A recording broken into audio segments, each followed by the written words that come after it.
So Craft unforgettable brand identities by harnessing emotional connections over forgettable conventions. get a logo or get a message out in front of people that they remember, so that Mhm. when by the time they get down lower in the funnel and they need that service, you're top of mind. They're thinking of you because you've had something that probably made an emotional connection with them, whether it was humorous or nostalgic or sad or something. You have to pull on those heartstrings to Mhm. earn that spot in their memory. Like people don't remember bullet points. They remember laughing, right? Right. Um, and so you got to tie into their emotional uh, side before we can get into that really reasonable side.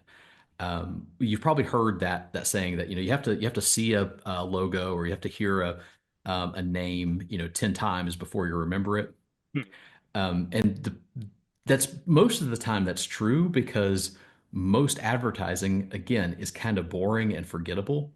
Right. But how many times think of your favorite Super Bowl commercial? What's your Okay. favorite Super Bowl commercial? Or Well, the what's the one that most comes to memorable mind? one is like I don't the Dorito guy when he was eating Doritos and his whole house turned into like cheese or whatever, like cheese flavored color everywhere. Yeah. Yeah, Yeah, yeah. How many times did it take you to see that ad before you remembered that ad?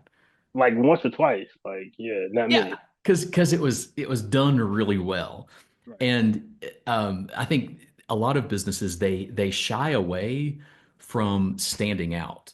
Mm, That's the thing, that ads that are distinct and that you remember, they stand out. And a lot of businesses don't really want to call a lot of attention to themselves with something that is different, and so they miss a lot of opportunity there. But the ones that do, the ones that kind of go out on that limb and take that risk, they win. And it's counterintuitive, right?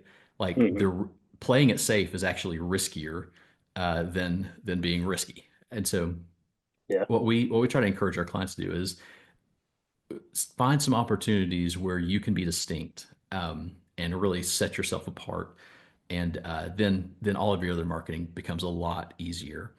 And you don't have to have a huge budget, right? You don't have to have like a Doritos level production hmm commercial to do this. We've got one company in town that I love to use as an example. Like if you can think of like most heating and air companies, they're most of the time that I can almost guarantee you that like probably 75% of the heating and air companies in your town have a snowflake or a flame or maybe both in A in thermostat. their logo, right? Yeah, Yeah. yeah, something that's their logo. We had this company in town, and I wish I could claim this was my idea. It's not my idea, but we had this company in town that started using a Yeti, like an abominable snowman. Oh, okay. And I guarantee you, like you see that Yeti, and you know exactly which company that is. Nice. And so doing things that are just a little bit distinct, go a long way.